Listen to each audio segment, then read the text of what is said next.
Hey! This week, Freewheeling is brought to you courtesy of skateboarding, one of the most inspiring congregations in all of the Church of Action Sports. It's a packed show. This is how it lines up.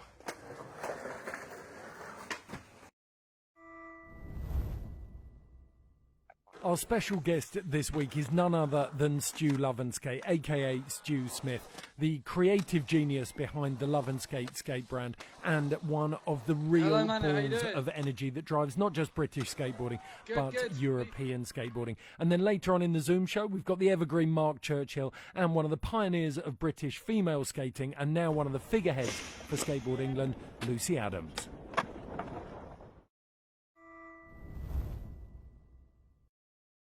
Here she is. It's our lady in Devon, home of the cream tea and Jenny Jones. How you doing, Jones? Oh, I'm doing okay. It's been the up and down with the weather this last few days for sure. I just forced myself to go out running in the rain. I hit the wall this week. I fully hit the wall. I'm not going to deny it. I've been upbeat until now, and then I think it was Sunday or Monday. I just was like, totally done. Slumped. I know. I think everyone gets their slump at different stages, don't they? Depending on what they're doing and where they're at. But yeah, I mean, I feel like I'm a bit more back in the game now. You know, loads of water on the plants as well. So I'm like, yes. I was going to say that's the thing that everyone wants to know right now. How are your green fingers coming along? I can't show you the courgette because it's outside, but it's definitely growing. I mean, like the leaves. Well, there's an actual courgette on it. Oh no! But the leaves are like growing huge. No, and then I've got like these runner beans, and I probably have to wait there. Let me show you.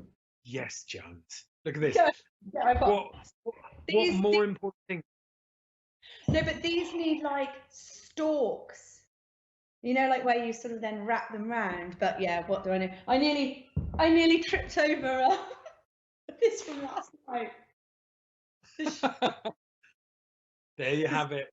Does anyone recognise those? The shot glass, ski shot glass. Yeah, if you've never been to après ski, hold it up again. Let's describe how it works. If you've never been to après ski in a ski resort, most bars will have one of these. It's a ski with a couple of holes drilled through it, and then you stand at the bar and put a shot glass in each of those holes, and then you all have to scull them at the same time. It's a very good way to make sure no one gets out of the shot, isn't it? Yeah, because otherwise it just goes all over them. Where did you get that from? I got it ages ago from someone, après ski or something. I can't remember. And but yeah, I brought it out because last night was the snow camp charity event. Did you steal it in a drunken melee?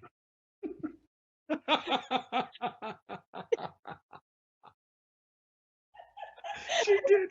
Fully busted her. Right. Without further ado, you're looking into what's going on in skateboarding on social media this week. Give us a summary. Yeah, so basically, I've had a look, and people are turning their garages, their homes, their driveways into skate parks, so that they can, you know, how little or how big they are. That's basically what they're doing. Let's have a look. Hot off the press from the Shot Ski Thief. Let's check it out. In today's InstaCheck, we have a look at how skaters are using their own homes to get a little shred in. First up is the man they call the boss, Mr. Andrew Reynolds.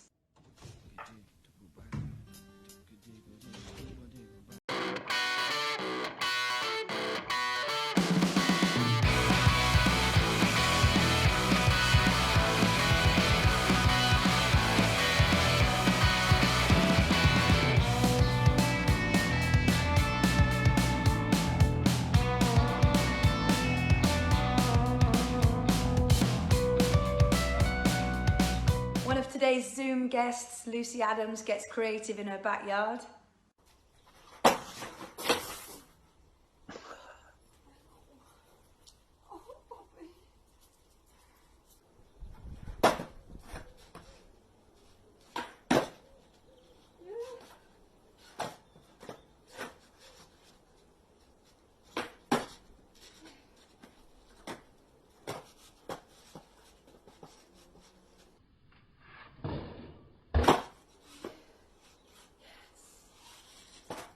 Superstar Nigel Houston proves he has got bags of style, no matter where he skates.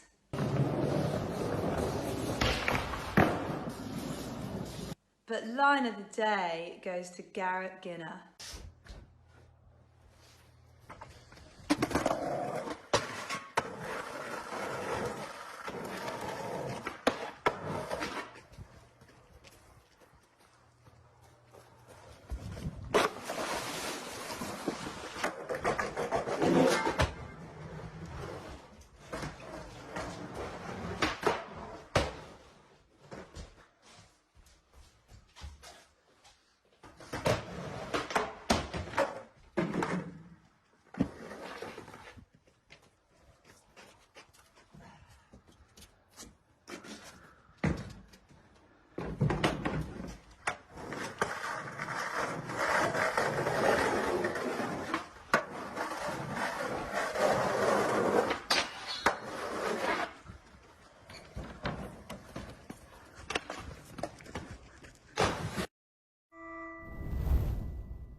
That is an impressive pad, Garrett. Love it. Now it's time, though, for our star guest of this week, and it's none other than Stu Smith, the man behind the very powerful but ever so progressive. And I suppose the word that's always used in conjunction with Stu Smith is creative skate brand. It's Love and Skate. So, Stu, let's see where you are, fella. Hey. Hello, hello. How's it How going? you doing? You good, fella? I'm very good, thank you, mate. Yeah, good. Awesome. So give us a little rundown. How's lockdown been for you? Lockdown's been okay. I started it with a broken ankle, so I was already in kind of my own little personal injury lockdown for a couple of weeks, just laid up in my bed on crutches, getting about very little. And then lockdown happened, so then that was kind of a good excuse to kind of do nothing and kind of get myself kind of healed up. And then it's basically been trying to be as productive as I possibly can, trying to stay creative, and also trying to print some boards and print some shirts for the stores that are fortunate enough to be selling kind of online, so that they can kind of keep going. So yeah, I've been in the studio a little bit, which has been good. What's the taste been for you like? Because certainly everyone I spoke to in the bike industry has said that business is booming. Like they're struggling to get stuff out, but the orders are flowing in because people have rediscovered their bikes. Is it the same in skate? I would say so. Yeah. I mean, while I'm on this, I have to say a massive thank you to every store that's ordered from Love and Skate for like the last kind of spring drop, because the orders have been amazing, and then shops have reordered again, which has been incredible. So yeah, business has been booming. It's been brilliant. Well, it's good to hear, because the biggest worry in this time is that action sports starts to feel the pinch if everyone just goes out and buys an iPhone or an iPad instead of skateboards or bikes. Yeah. Give us a tour of HQ there. It looks incredible. Okay. Well, yeah, I'm in the Love and Skate HQ now. I can give you a little. I'll start with the ramp, because the ramp's the really fun bit. So we go here. We're lucky enough to have our own little ramp there, so you can see that, like little wooden mini ramp. There's a big picture of Jordan from his pro board at the end of last year. And then we go through here. I'm lucky enough to share the studio with a couple of guys. There's Palomino, and then there's a couple of illustrators, G and Isabel, that are in that little room there. And then we go through to the Love and Skate bit. So this is a lot of the screen printing equipment, like the washout booth and all that sort of thing. The board, screen printing press, the carousel, and then the tunnel dry. There's the run of Metallica boards that we've done in the past, and then the pro boards. So you got Jordan, Alex, Lucy's latest one, and then two from the past. And then through here, there are all the inks for any of you ink nerds out there. There's a few anyway. And then this is the little office and the storage room. And then this is, yeah, look at this. It's good. So it's a real business, because we actually have a stationery cupboard. There you go. So real business. The Yeah, lovely part of this is that it's not just a sterile factory. That's a proper den. it is a bit of a den. It at times does serve very well as kind of as my own personal shed, which is kind of nice. But I guess it is a little bit kind of different, I'd say, from maybe other operations where, I mean, it's we have the factory, the shipping area, the storage unit, the skate ramp, and the office, kind of all in one place, which is good. One of the things is that a Holston. It is, yeah. Lovely, great tasting lager. Color Um, coordinated washout booth as well. You know.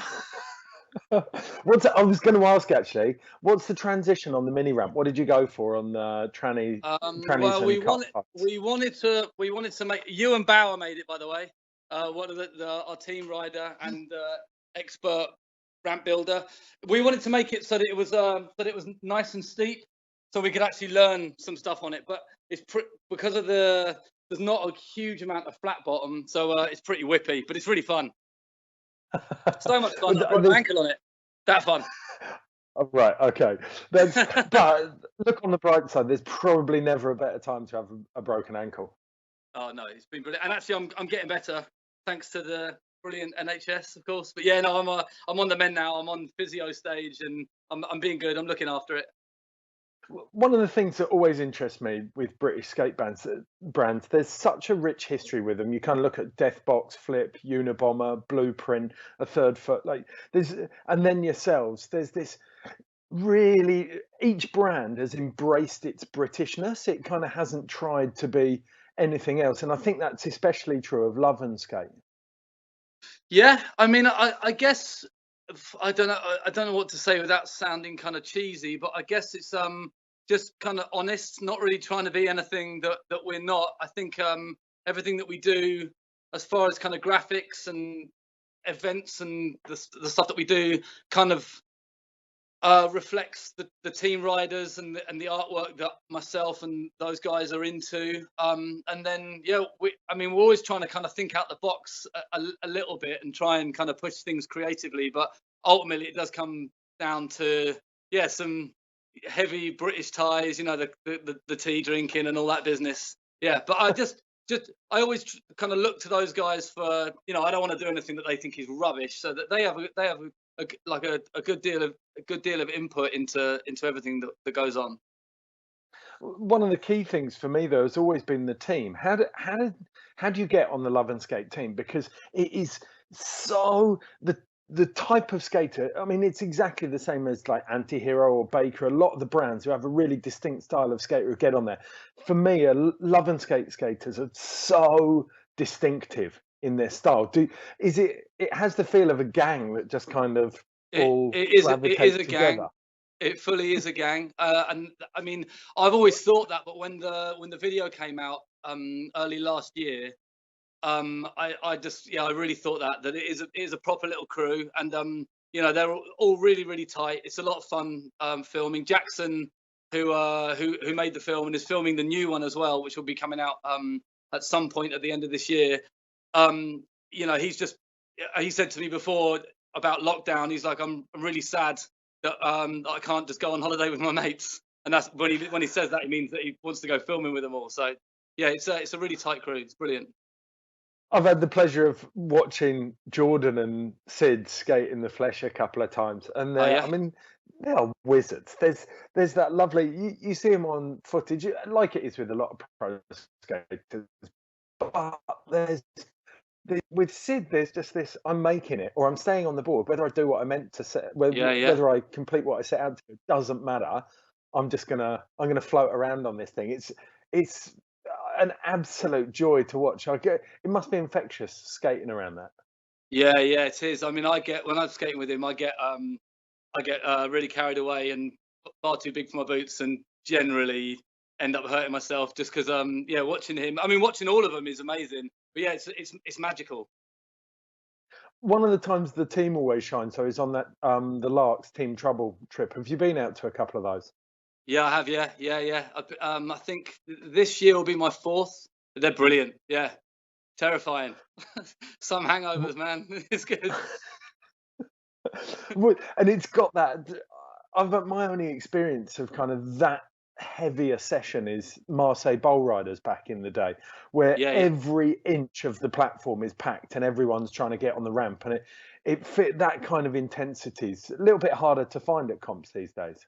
Yeah, Alan, Mag, and Sedi, the guys that organise it, along with the Freestyle Academy, they from the get-go have kind of wanted to keep it very kind of intimate and this kind of like a sort of family kind of vibe. So they've never made it enormous. But I mean, its kind of stature keeps growing and growing. But there's only so many people that you can fill to watch that thing, and there's only so many teams that can enter. So it has this really, yeah, it's called Team Trouble. It has a brilliant team vibe. It's brilliant. One of the things that you've got to talk about when you talk about Love and Skate is the graphics, because obviously we saw a couple of them there, but the Be Serious one that you just brought out, it's a pretty like social responsibility. It's a different angle for skate decks. I think we haven't seen too many of those in the past. Yeah, I mean, I always kind of wonder whether it's a good idea mixing skateboarding and politics. I mean, I'm not scared of the odd kind of political kind of graphic or something like that. But with the bee thing, it was an idea that my brother Graham, he's the guy who painted it. We kind of had it together, and he did that brilliant painting. And I just sort of a lot of the time feel that we have, as a company, have a kind of platform to make graphics and make statements, and they might as well be ones that that can have a kind of positive outcome. So I mean, it's something that I feel like strongly about, you know, the environment and doing my bit. So I just figured it would be a really nice thing to do. I think it feels to me, but it could just be me. Like I'm mid-40s now, and I feel like I'm seeing more and more skaters my age still dicking around on skateboards, and there's a really, really broad church now. You've got kind of 30 years of people, like people who got into it in the second or even first wave sometimes. Like, so that's kind of 40, 50 years deep maybe. And that means you can make graphics like that for people. There's a lot of different people involved in skateboarding. Yeah. I think skateboarding at the moment is in an amazing place where anything goes, really. Anyone can do it. Anyone can do it however they like. Whatever you're kind of into, whatever inspires you, then you can just do it. And skateboarding is very acceptable. I think a lot of that kind of bullish nature has kind of gone. And if you're into it and you're genuinely into it, then you'll be welcomed with open arms. And I think skateboarding is in a brilliant place because of that. Okay, it's the elephant in the room. I'm sure I'm going to talk to Lucy about it a little bit later. Does that include the Olympics? I mean, I still don't 100% know what I feel about the Olympics, but if it does good for skateboarding, if it gets loads of people who otherwise wouldn't have had the chance or the opportunity to get into skateboarding, if it means that more high quality skate parks are built and less shit prefabricated ones are built, if less council money is wasted and actual council money is spent on producing really, really brilliant parks and opening up opportunity for people who want to go skateboarding in a really, really brilliant, amazing environment, then I think it's a fantastic thing. Okay, I believe in the football factor, and I think that skateboarding's probably the only action sport that can really level it, in the sense that it costs so little to get the board comparative to surfing or snowboarding or climbing, and geographically all you need is that concrete and a curb next to you. So I think you could see so many people get into it, and that different cultural translation of how to use a board with what you've got in front of you means that it could become even stronger. Yeah. And if it's not your thing and you hate the Olympics and you think that skateboarding is just, you know, you and your, I don't know, you like your punk music in your earphones, just skating your curb, then brilliant. Ignore it and just go skate your curb, and it doesn't matter. Excellent. And that is the best way to finish this interview. Stu, thank you so much for talking Thank you. to us. It's been a pleasure. An absolute pleasure, fella. All right. Cheers. See you. Bye-bye. Take care. Right then, ladies and gentlemen, it's now time to go and see our second round of social media, and this time it features Letitia Buffoni with Jenny Jones. Now, some skaters get creative even if they don't have a skateboard.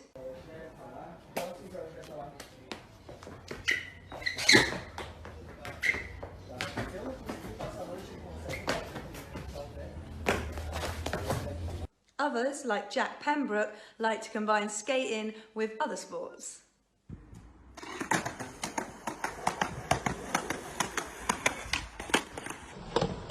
In the case of Brazil's Alex Sorgenti, it involves some pool time.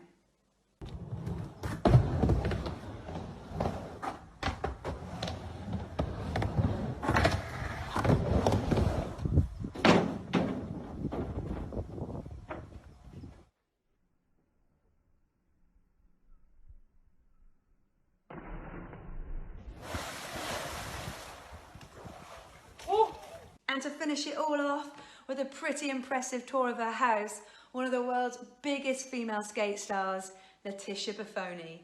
Essa é a minha quarentena. Bem-vindos à La Casa Buffoni.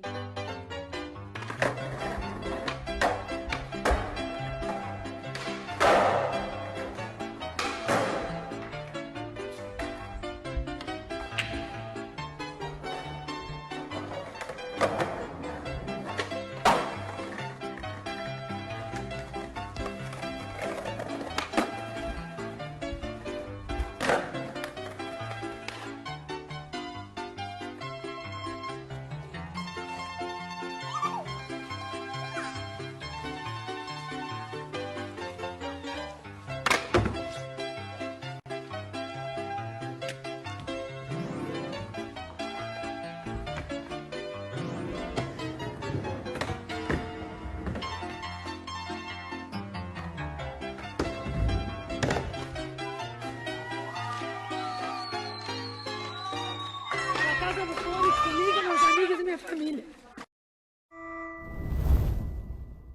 Cabin fever biting at a level that's usually reserved for Antarctic researchers at the end of a 6-month stint, but it's very entertaining for those of us watching. Now, as Stu Smith and I talked about earlier on in the Love and Skate interview, the skateboard is one of the true levelers. You don't actually need an all singing, all dancing skate park. All you need is a bit of concrete. A curb's nice, but you can have a flat bit of concrete and still have a lot of fun.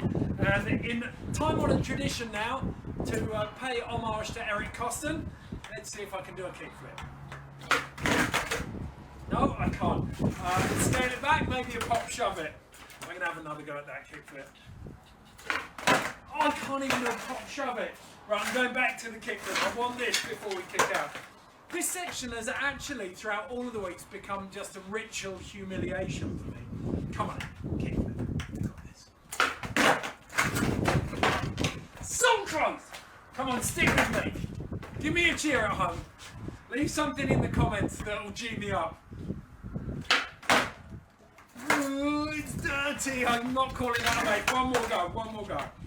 Come on, Eddie. Oh, I'll take that one. That was still horrible, but you can have a lot of fun on a skateboard with very, very little. Time now for the Zoom game, and this one is entertaining.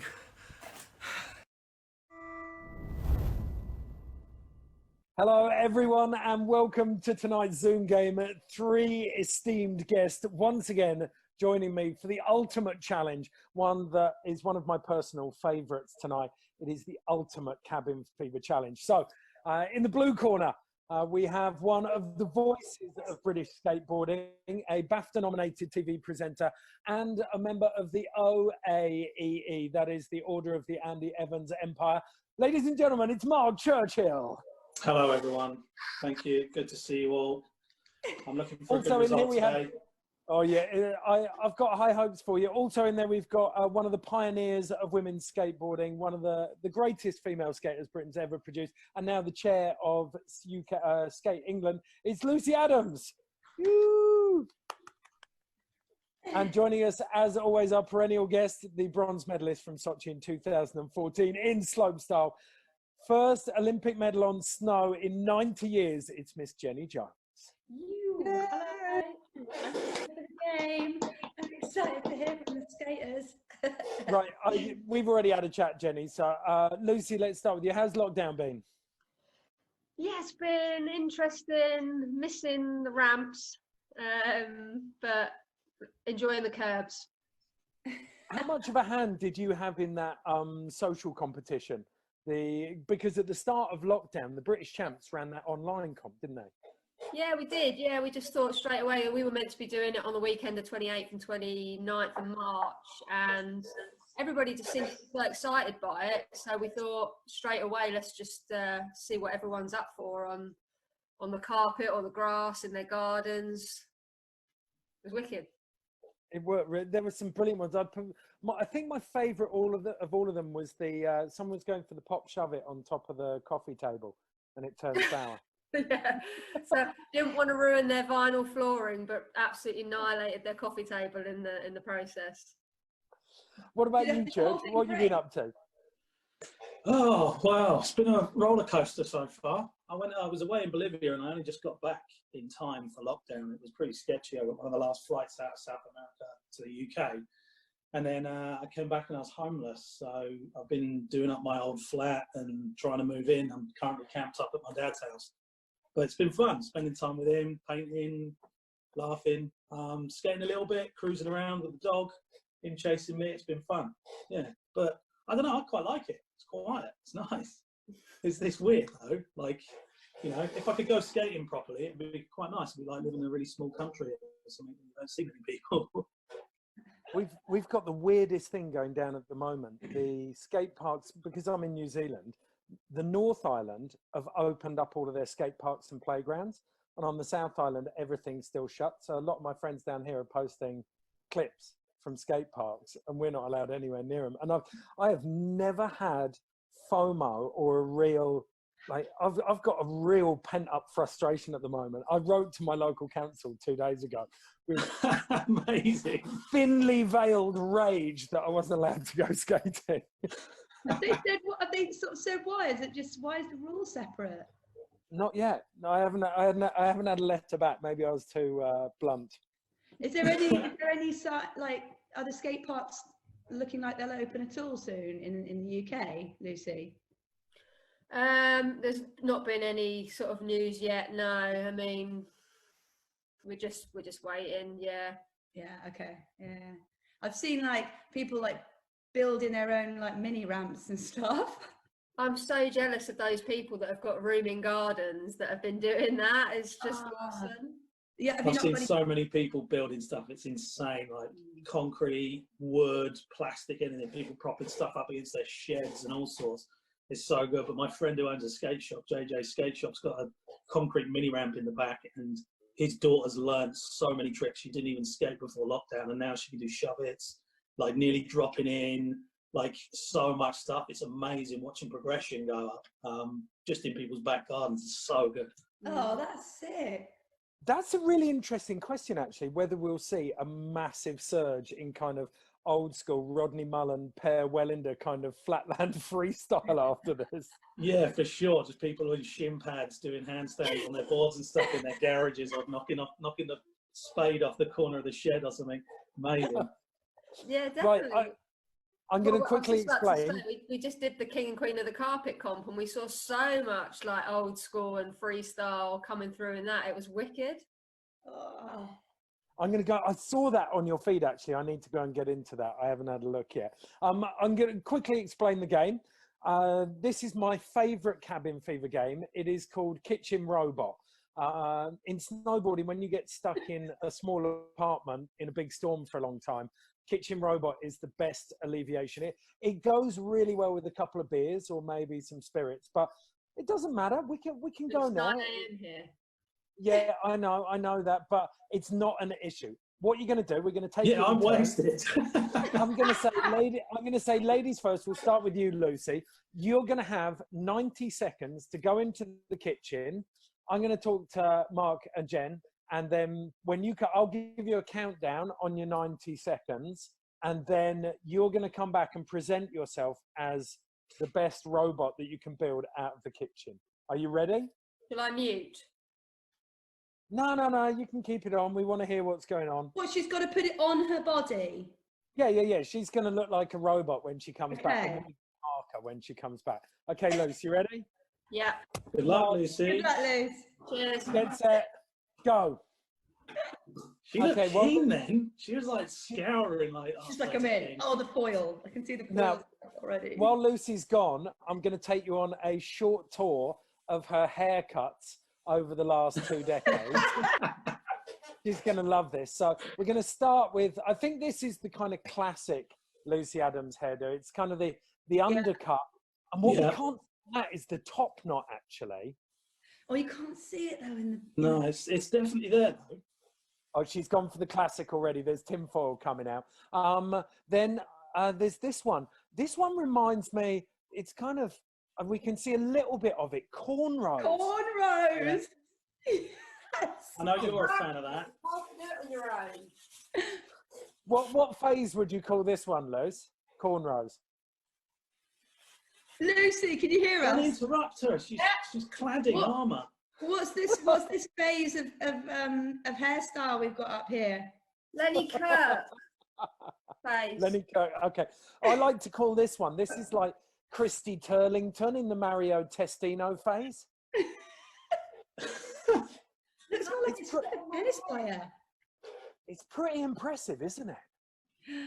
Look It at is the- lovely. Okay. Look at this. We're entry. trying out. See, I think you want to try and trap the sieve over your face under the saucepan. I She's love got- that she's I'm trying too on tight different for her. size saucepans. Right, you got 10 seconds. You got 10 seconds left, Lucy. Oh no, quick! Okay. Oh yeah, and then, she's done it. She's found the colander. I like this one. Yes, there we go. Okay. Kitchen robot presents herself. Foil cravat. I like this one a lot. Okay, Lucy Adams, that is a fantastic effort. Lucy, The, you have to speak so she comes on the big screen. Let's see. It's awful.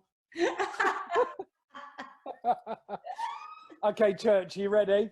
I have no idea where anything is in my dad's I kitchen, thought but foil yeah, wrap let's was just do it. easier. Okay, I've got a better idea. If any of you want to go and look at this, Church's dad's got an enormous bike. What, is it a Honda Gold No, that's my Wing, or dad's is it? neighbour. That's my dad's Is it? neighbour. Yeah. Just go and get that and ride that into the kitchen. Just ride it You're through with- the kitchen. Like, No, I'll go- find some robotic stuff, I reckon. Shall I Okay. just I'll go find at the something. same time, Ed? I'll just go at the same time. No, I like having the chat while he's gone. Come on. Okay. Right, you're off for 90 Yeah, I'm seconds. just a Church. little bit scared about what you're going to be chatting about when I'm gone. I've got some great photos of you, don't worry. Okay, you have 90 seconds. You got 90 seconds, Church, starting now. I'm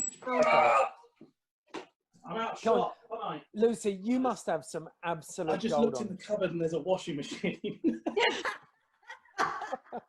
in it! Okay, we looked through your hairstyles then, Lucy, while you were gone. But this is one of my favourite Church hairstyles. The Bic, yeah. Yeah, I think really that's the only one. There's a That little looks bit here. quite similar, doesn't it? Yeah, this one now. I think that's a strong look. Oh my god. That's a scary look. It's actually more about the hats with Church, isn't it? Oh, That's Milky. My bat called Milky. He's famous. I want to know what's going on. This No, that's one, the fridge. it's No. that's Street League London last year, maybe. definitely with Powley. Providing And the what- entertainment. I mean, I from can't your find perspective, anything Lou, with metal. it doesn't need metal. Maybe you could be a spice robot. Throwing up the This ideas is- now. Actually got a crystal ball, and we can take a look at Churchill and see what he's going to look like in 30 years. Do you want to see this? Yes, please. Like it? Like what you've done? How long have I got there? Oh, you suck. Definitely the cows. Your time's technically up, but I'm going to give you another 15 seconds to find some glory. Yeah, well, Maybe if there's a tumble dryer is actually deceptively light. If you can unplug it, you could put that on your head. No. Yeah, fully. Hey, Sensibly hey light. Lucy, did your skate deck come out right before lockdown as well? During, yeah, no, during. During? Yeah, it's been an amazing little process. Not as collaborative as we'd liked on the screening, but yeah, I've worked with a London artist. It's pretty cool. And Oh yeah. bit of a statement board. It's a bit different to what I've done before. Yeah, I know is it sort of the swear word sort of shows but doesn't show kind of thing? Yeah, it's glittery, so you can see it. Have you got one there? Can you go and grab Oh it? yeah, have you got it there? Yeah, I'll get it. One sec. Come on.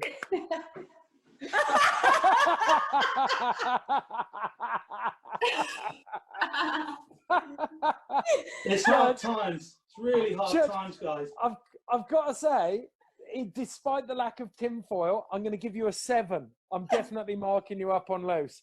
Look, There- 5, 6, 7. There we go. 7. Okay, Thanks. Jenny. Oh, wait, I gonna want to see the board. I want to see the board before I go. Yes, So you can sort of. Yes. that is sick. Right, I'm going. That is sick. Oh, Joan, she even beat the timer. I mean, from both of your perspective, let's do a little bit of chat on this. Where do you guys sit? A little bit of serious chat. Where do you guys sit on skateboarding in the Olympics? Because from a snowboarding perspective, it's been weird. It hasn't been the best thing in the world. But I think because skateboarding is so accessible, the Olympics could genuinely be an amazing kind of leaping off point for it. Discuss. There's, like you said, Ed, there's going to be so much weirdness. There already is weirdness creeping in, but it's still fun. And for me, that's okay. You know, it's still fun. There's competitive. We're all competitive as skateboarders anyway, if with ourselves, if we're not with other people. Yeah, I think there's pluses and minuses across the board anyway. Like whatever sport goes into something, as soon as a large association has to install a fair set of rules on anything, it becomes a slightly different beast. But there will still be little Ed smashing it down the local car park on a curb, completely like in no knowledge of the Olympics whatsoever, shredding against mates and friends and stuff. Like Lucy says, with the competition side of things, you are always competitive, but mainly with yourself, I think.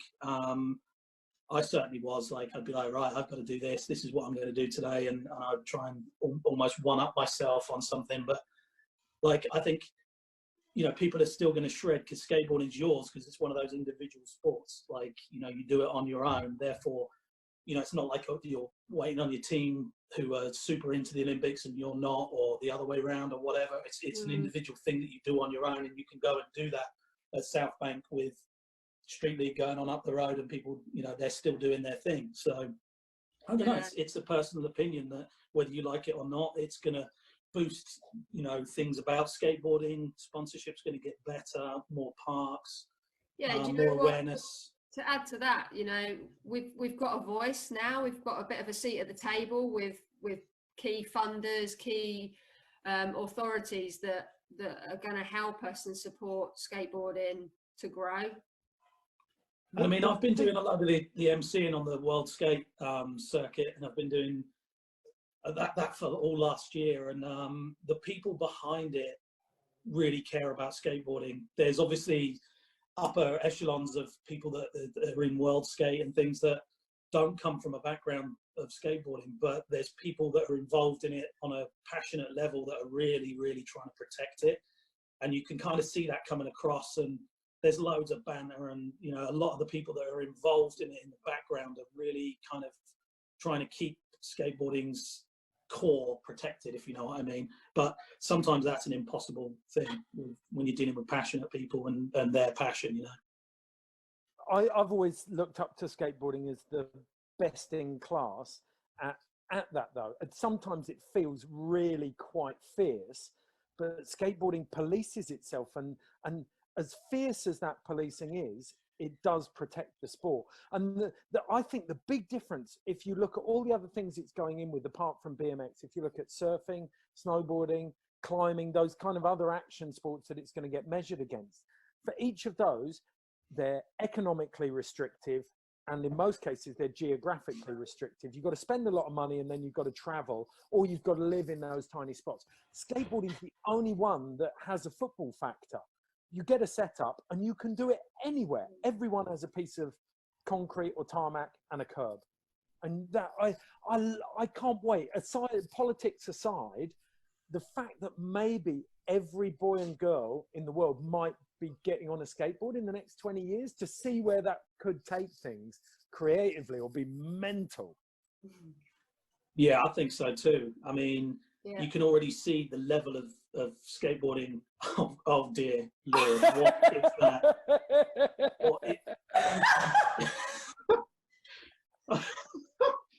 You have done. You've outdone that yourself, bang? haven't you? It was a bang, but it fell out now. I can't pick it up because I'm holding my tin boobs. I've got to say, Jones, I'm going to knock you down a couple of points because you had an extra 90 seconds. You know what? I didn't feel like I could come in on such a serious conversation. I like the earpieces hanging down on the side. Yeah, you like that? I had to use The comic timing was perfect. I'm going to give that an 8 out of 10, Jones, and that is definitely first place. my mouth. Well done, Johnny. Anyway, sorry, you were in the middle of quite a Finish that thought, Mark. I don't know what that thought was. There's so many thoughts going on at the moment. I can't remember what it was now. I was just completely awestruck by that robot that walked in. It was basically Ed 209 or something. Well, it's the level of skateboarding that we're seeing. And yeah. So I think the with the names that are involved on that whole circuit at the moment, the qualifying gaining points for the Olympics, the level of skateboarding, I'm seeing it almost on an event like scale going up and up and up, and the tricks that are being done so consistently that are so hard is insane. It's nuts that I'm even talking about them. I never thought I'd say those combinations of words like together.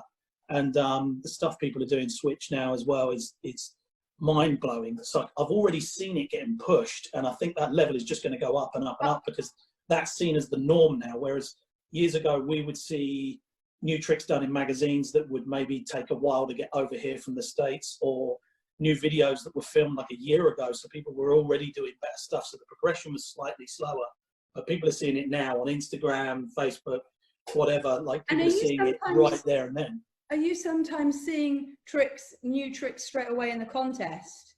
So you're just like, oh, no one has seen that before, or is it usually on their Instagram first?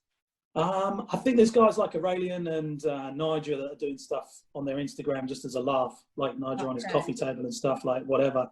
But you see these things like the interesting bits, the practice session, because obviously people are holding stuff back for the competition, but there's people still learning things out there on the course. It might be a bigger rail or a bigger ledge or something like that. And there's people like Angela Caro who's absolutely smashing it and doing some really, really tech stuff that I'd not seen him do before or any other people do. And then you see him sort of trying stuff like on big rails, like fakey 360 flip lip slides and stuff that other people, that's not a go-to trick. And he's like, you see him practicing it and then it becomes this trick by the end of the session. That's the thing that is incredible to me, that maybe that might be the first time he's tried it. And these aren't small rails either. These are big rails. So, you know, Angelo's like pushing things, you know, all of those guys like doing crazy stuff. Like he's doing those bigger spin flip front boards and all sorts of stuff. Like, but they're now standard tricks. And that's what's incredible to me, is that they're the standard go-to things. You know, it used to be a back lip was hard down around. Now it's like you got a 360 flip into something. But let's talk about the women too. I mean, there's like a young that's the main advance that I've seen. Those park women, I mean, you see from one of the first qualifiers, like the Dew Tour was this time last year in May, the progression from that competition to the world champs that just took place in September, is phenomenal. And I had a question for you, Liz.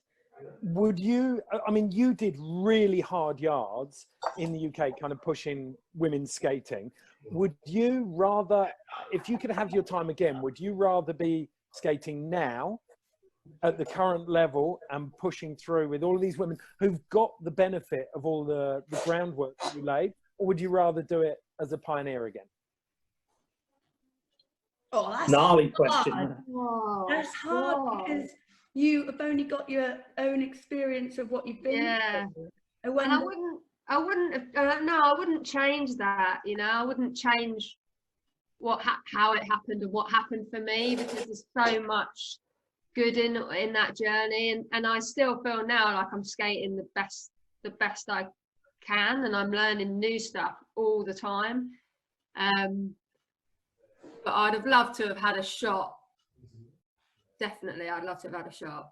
You'd still smash it, Lucy. The biggest difference between those two periods, I think, Lucy, would be that I imagine you were skating in the early days, you were skating on your own. And one of the things I noticed, Church, when we were at Roller Coaster, and there's a full quota of women skating there now, and the camaraderie between the female skaters is so lovely to see.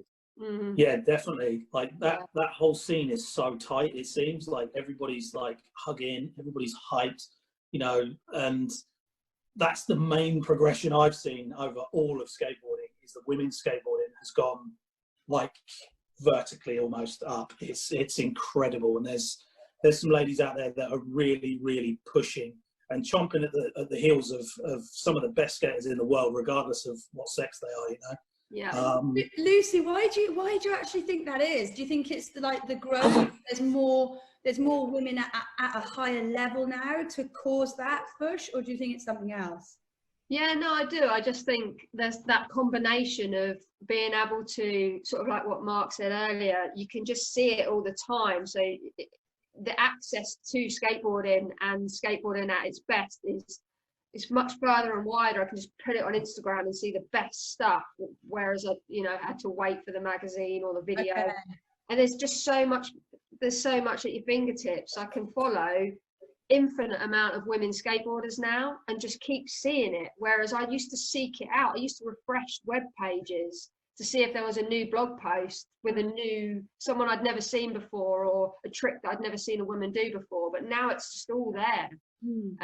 And it's so for little girls that are just getting into it, they've just got all of this, like it's for them.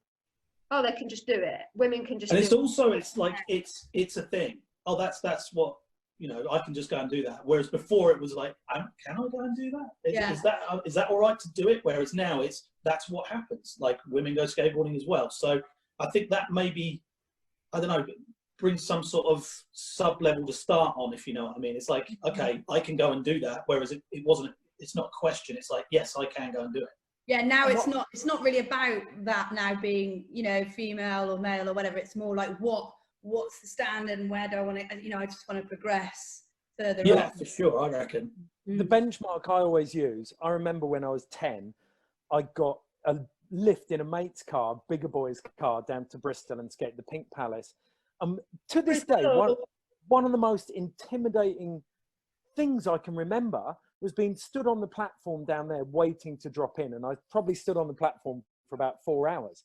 But it was all boys. Yeah, they were bigger boys, but it was all, and I look around the park now and I'm like, there's still so few women in a lot of the parks you go to. So just walking into the park as a female is a big step, because you don't know. There's no one else there to kind of put their arm around you until you get in and realize that everyone's cool. But yeah, just taking that step is still, it's a barrier.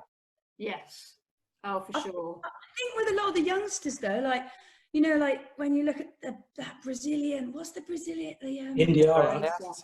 Flipping heck, yeah, and then you've got Sky, and then you've got we've got young Mia Brooks, who's from snowboarding world, but she's had a skate ramp.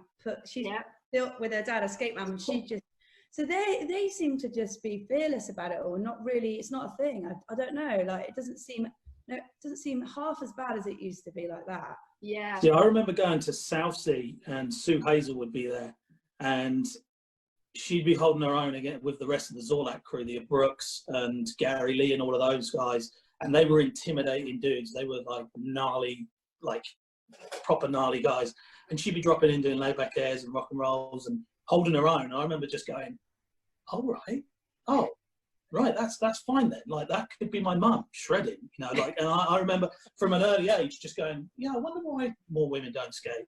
But thinking about it, like, I was intimidated by those dudes as well. And I haven't really thought about it that much on a level of walking in with your skateboard to a skate park or to a skate spot as a female and feeling a little bit more intimidated by some dudes like shouting and screaming and stuff. Like, yeah, it must be quite difficult, Lucy, like, in certain ways.